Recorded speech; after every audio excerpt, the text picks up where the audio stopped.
Got to tell you, there's no yawning in the media center. Yeah, it is. Well, it's actually morning. Yes. Yeah, it is. Good morning to you. Crazy.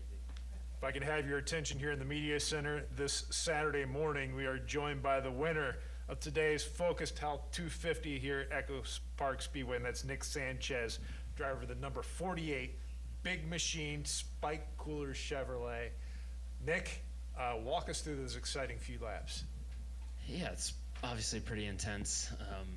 I mean, that last restart, I got hung up between third and fourth gear and actually lost the lead. I think it fell back to third. So, from that point on, we were just trying to claw our way back up. And once we got control of the race, I felt like we were in really good position and just obviously not hoping for a caution. And, just trying to manage runs from both lanes and just pretty much do everything my spotter told me to do.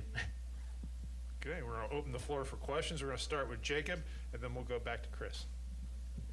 Jacob Zimmerman, Race Face Digital. Nick, two for you first. How emotional is this for the team? I know in the 2 weeks since Scott lost his father, there's been even more of a desire to get to victory lane. What have the last few minutes been like for this group?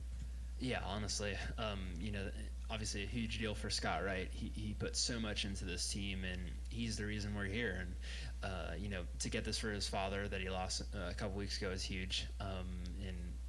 I wish he was here with us at the racetrack, but I'm sure we'll celebrate very soon. And as far as the whole team, right, they've been they've been close so many times with Parker, right? Charlotte, at least 3 or 4 races here at Atlanta. I think he was leading in the last lap. So to finally get the win is just amazing.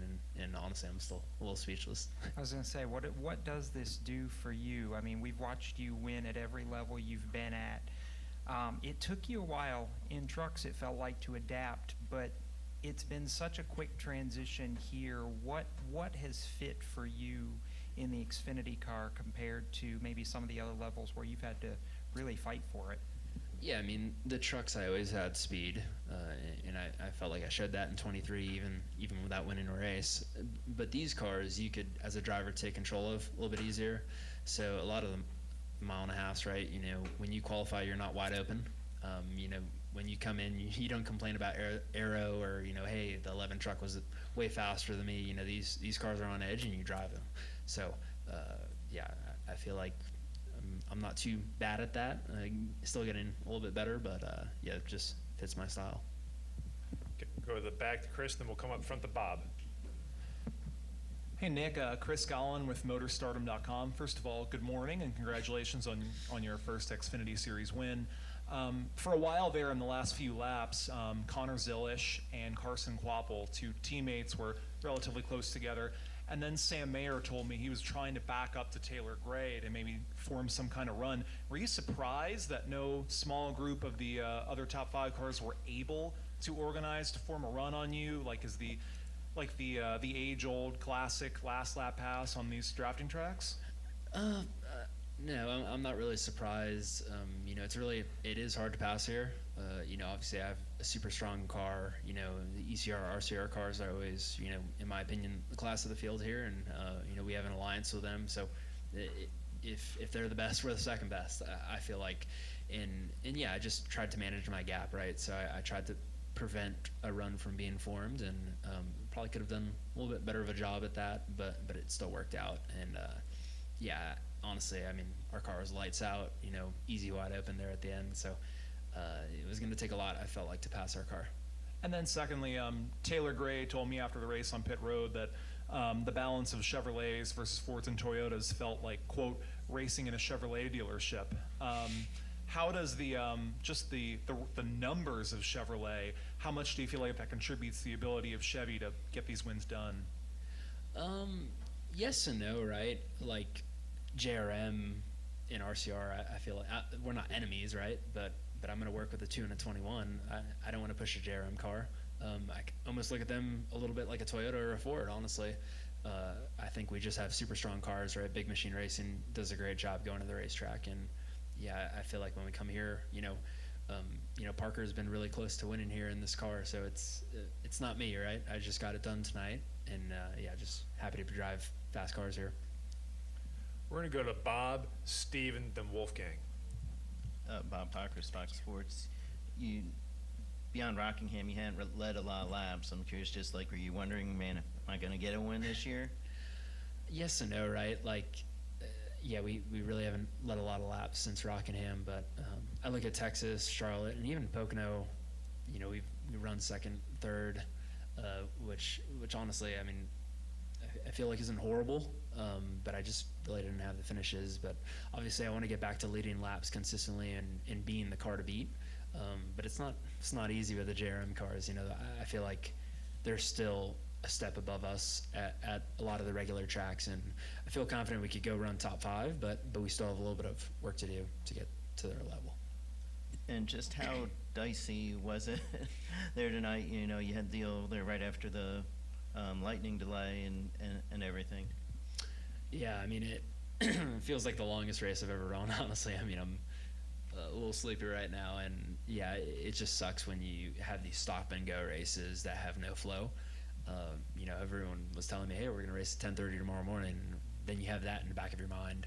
Man, I might need to spend another night here. So glad we got it over, and glad with the result, obviously. Go next to Steven, then to Wolfgang. Stephen Gerano, CBS Sports. Nick, you referenced the 2-car, and Jesse was able to get back to the front despite all the damage he had and challenge you for the win on that last run. Were you surprised that, I mean, it looked like he kind of got shucked out of line. Were you surprised that no one went with him? And then once he was kind of sent to the back and out of the picture, how much did that simplify the race for the win for you? Yeah, I mean, when he was on my inside, like I said, a lot of that, I was trying to keep him there because I felt like the 19 was a better car. And obviously a car with damage, right? People, you know, if he can't jump out and take the lead and run away with it, they're going to be thinking that's the reason, you know, he's not up there, and they need to shuck him out of line. And I fought the same thing in the springtime. So, yeah, it sucks, right? You know, obviously he had a really good car, and I'm sure he just got shucked out of line. People thinking, hey, he has damage. He's holding us up, but I really don't think that was the case. Obviously, we had a strong car, and I felt like it was whoever controlled the top lane was going to prevail. And on the subject of the RCR cars, the 21 had issues early. He was never a factor. You know, knowing his history here, how much did that change the race for everyone, knowing that the 21 car was out of the picture despite how fast he was? I mean, it kind of opened up the door, in my opinion, when I saw the 2 have damage, the 21 and even the 7 got caught up in the wreck, and obviously the 00. So I looked at that at the end of stage 2. I think after I spun, like, man, I just can't screw this up because the door's wide open. And obviously, if the 21 was still in the race, it would be a lot harder. But I don't want to say I'm glad he wasn't in it, but it really opened up the door. Thanks, Nick. Congratulations, man. Thank you. Go next to Wolfgang, and then we'll go back to my man in the hat in the back. Nick, congratulations over here. Wolfgang Monzer from Germany, Rennsport Press Agency. 2 questions. I had the impression was watching the race that your car became quicker and quicker during the end. Did there were made any important adjustments during your stops? And the second question, running at night or racing at night, does it require a different setup than racing during daytime? You know, at Atlanta, I feel like with the temperature here, right, you know, it's a lot more of a handling race in the spring. So I feel like it's kind of compatible. You know, if you have a good daytime car, I feel like it's going to transition into the night well. And, you know, we just made 2 adjustments all night. I was a little tight to start, then I got a little loose, so I think they went back on that adjustment. But a lot of that final stage, I was saving fuel, so I was just kind of riding in the back trying to save something until those cautions came out. But, yeah, I mean, honestly, the car felt great, really, from lap 1. So just super minimal adjustments all night, and it's really a testament to my team and bringing a really fast race car. Go to the back. Declan William in the podium finish. You had to endure 2 lightning delays today, and then obviously coming back from the spin. I mean, during the lightning delays, did it kind of take off the groove that you had while you were in the race car? And then how did you come back as well from the spin that you had as well? Yeah, I mean, you know, it always sucks whenever you have to get out of the race car during the race, and, you know, just sit there and do nothing for an hour, and all you can think about is the race. So, you know, that's never ideal. and as far as the spin, right? I mean, that was just totally on me. Coming off of 4, it's I don't want to say it's hard to judge, but when you get really aggressive on a side draft, you really have to make sure the guy isn't coming off the corner angled in a certain way, and just caught him at the wrong point.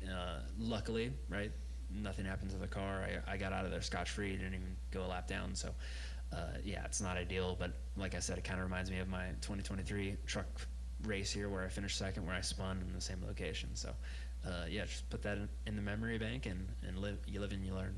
Yeah, you're the first full-time big machine racing winner. Obviously, Tyler Reddick won part-time with this team a few years ago.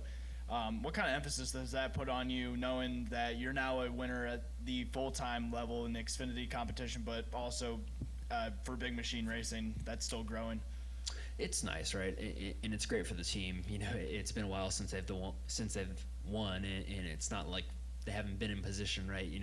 Charlotte last year with Parker, that should have been his, obviously. So to get this for Scott, Patrick Donahue, the crew chief, and really the whole organization is amazing. And honestly, I expect to hopefully be here in the coming weeks, right? We have a lot of speed at the regular tracks, almost even more than I feel like the plate tracks. So, my goal is to win on a 1.5 mile, a short track, and it's going to be hard on a road course, but you give it my best shot. We're going to finish up front here with Dustin Long. Dustin Long, NBC Sports. What does this mean for you personally and for your journey? I know it's not complete. There's still more to go, but from where you started in a non-traditional area of the sport to get to this level, I know you're kind of a low-key guy, but it seems like, it's just another day at work. Is it another day at work, or is there something more to it?